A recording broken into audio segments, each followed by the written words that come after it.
Programang ito ay rated SPG. Striktong patnubay at gabay ng magulang ang kailangan. Maaaring may masiselang tema, lengguwahe, karahasan, sexual, horror o droga na hindi angkop sa mga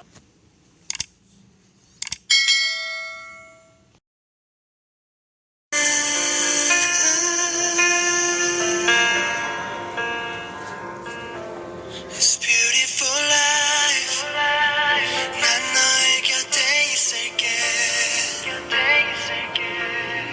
This beautiful life 너의 뒤에 서 있을게 Beautiful life 하늘 아래 너와 있다면 숨 쉬는 것만으로도 좋아 It's beautiful life, beautiful day 너의 기억에서 내가 살 텐데 Beautiful life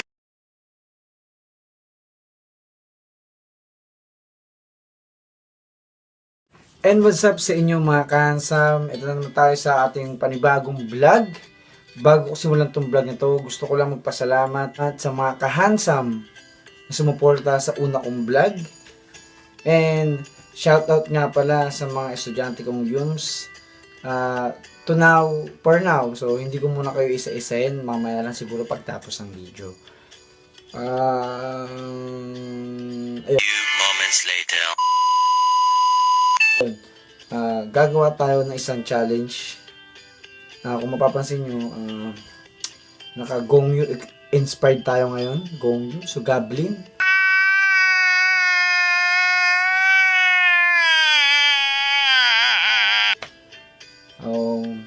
Mamaya sabihin ko yung challenge. Let's go. So yung challenge natin is all about reacting to my old photos on Facebook. No, God! No, God, please, no! No! No! No! Do it! Just do it! So ako medyo natitrigger ako pag pinag-uusapan yung old photos kasi basta malalaman nyo kung bakit. So dun tayo sa ating first picture on Facebook. Kaya tingnan natin. Saan ko ba nailagay yun? Mga bobo! Mga bobo! Yun. So Facebook. Ayan. So ang ating first photo. Ayan, nandyan.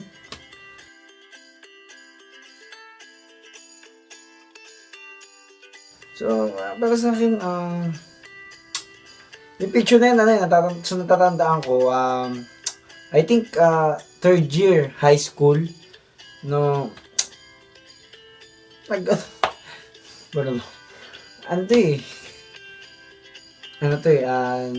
nag-acting kami as pulubi ako sa simbahan yan pagkatanda ko.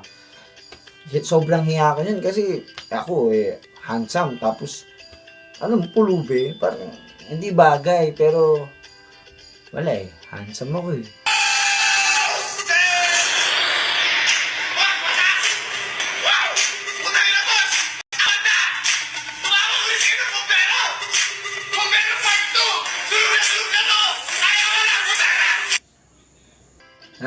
Dun tayo sa next picture. Jeje pa ako nito mo.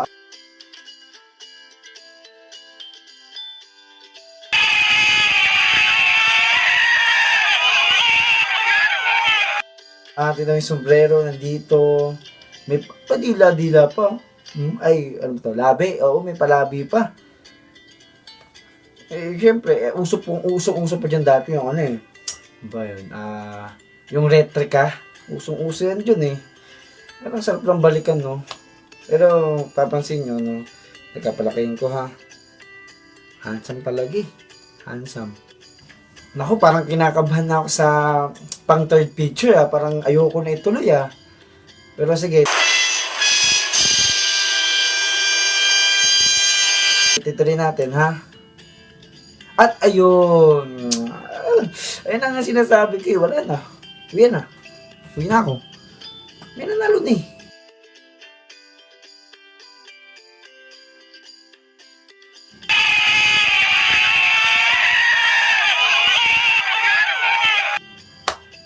Tropa. Ayun ako sa mga hindi nakakapansin, yung nakakulay blue. Ganun pa yata yun, paano ba? Nakalimutan ko na eh. Basta may usong-uso pa yung may pulbo sa mukha eh. May makikita nyo, ayun no? Paano ba? Basta, yan yung mga mga ilang taon ba ako niyan. Basta kung babalikan ko man siya, hindi na, wag na.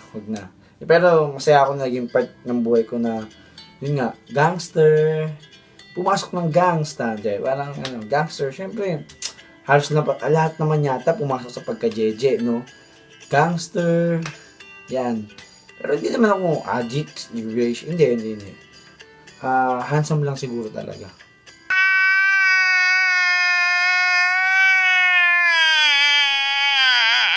The next picture, ayun, bumawi.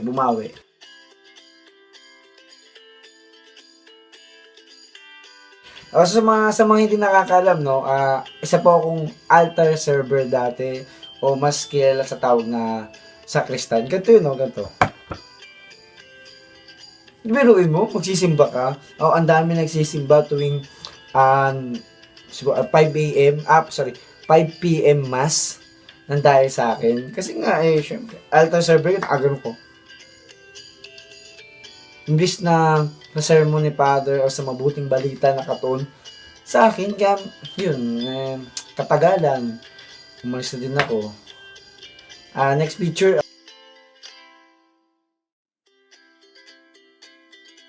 ayun, connected siya.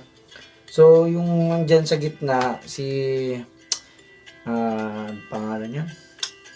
Sino ba yan? Si Bishop Antonio Tobias. Bishop siya ng Diocese of Novaliches, sa mga hindi nakakaalam, no? So, ayan, ang balikan ng memories na yan na, yun, nagsiserve ako kay God. Until now naman, hindi naman porket na, hindi na, kasi may age limit kasi yun. Hindi naman porket hindi na ako nagsiserve, is, parang napalayo na ako kay God. Hindi, nandun pa rin siya sa center of my life, no? So, yun nga naman so, kailangan lagi nasa center natin si God. So, akala nyo puro biro. Hindi siguro, isa siya sa instrumento. Ginawa niya akong instrumento para, yun nga, makilala nyo at magpasaya sa inyo. So, next video na tayo kasi tungkol kay God. Kaya, next picture. Nako, may ganito pala akong picture.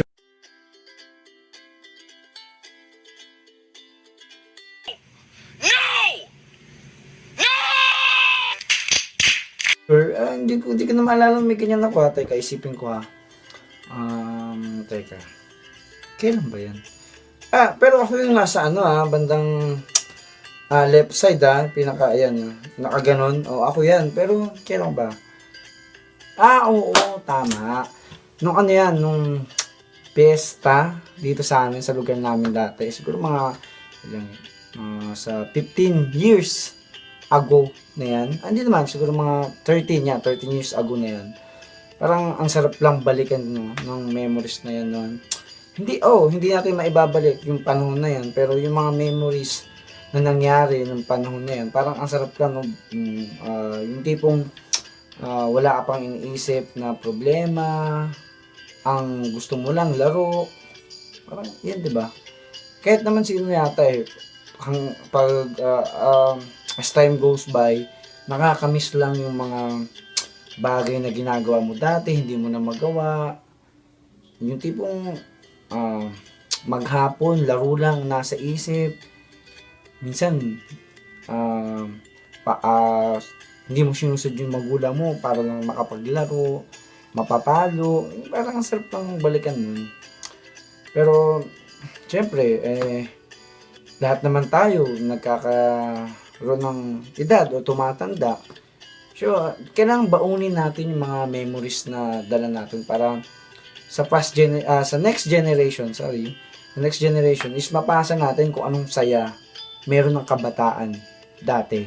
Hindi yung puro cellphone, gadget, computer. Hindi pagising sa umaga, computer. Pagtulog, computer. Paggising, cellphone. Kulang na lang, kainin na yung tablet para masabi mo na kumakain talaga eh. Pero hayaan mo sila eh, kung ayun yung ikaagusto nila. Pero again, sabi ko nga, yung mga hindi mapapantayan ng memories ngayon, yung mga memories dati. Kasi nga, dati yung tipong hindi pa boom yung gadget.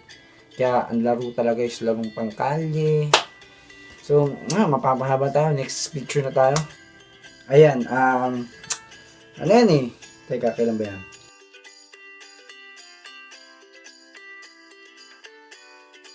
Ayan, sumali ako ng pagsasatao. Buwan ng wika. O, yan, long hair ako dyan. Ano lang yan, kailan ba yan? So, last 3 years ago siguro. Yan, ginaya ko yung mga ulit yung long hair na yan. Hindi sitado. Mga bobo! Mga bobo! Yun, si Macario Sakay. So, sa mga hindi nakakaalam, si Macario Sakay ang general ng Katagalugang Pilipino nung Philippine-American War. Siya yung isa sa mga leader doon at huling sumuko sa pagkakaalam ko, no. Yun, then next, yun, connected siya.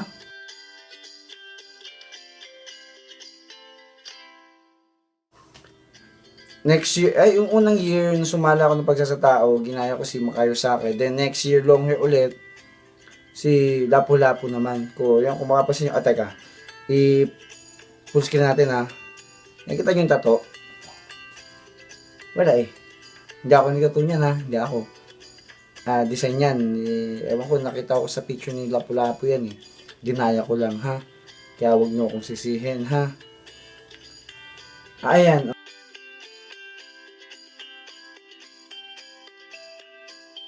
Ito medyo current lang yan, no? So, ayan, siguro, ayun yung first month ng aking baby. So, ang pangalan niya, David Isaac. Ito yung mga picture niya. Diyan, dami. So, cute. Kasi, syempre, yung tatay, handsome. Ina mo, Jeffoy Dizon! Ang pangit ng pagmumukha mo! Nakita mo naman mukha mo sa salamin? Tangina mo! Ang pangit mo, Oh, so, sa mga tatanong, may anak na ako. So, bali dalawa sila. Yung isa,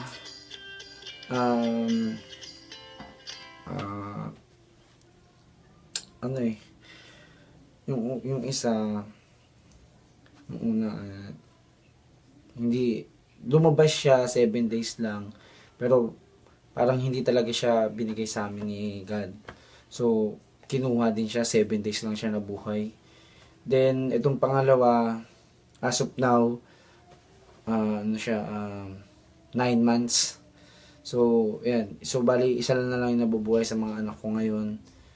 So, yung una, maganda, cute siya, babae. Tapos ito, lalaki na yung pangalawa.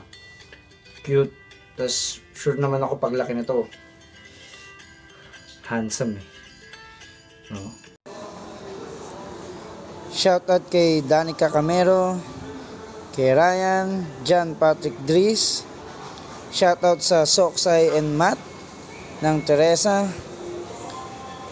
Shoutout kay Nico Abejero, Mark Joseph Amogas, Jackie Domingo, Pia Mia, shoutout sa'yo. Cathy Opamen, shoutout sa'yo. Kay Mary Joy Otilia, shoutout sa'yo. Shoutout Angelica Alionita, kako-teacher ko yan. Desa Ulpo, shoutout sa'yo. Si Kayeng Colyantes, shoutout sa'yo.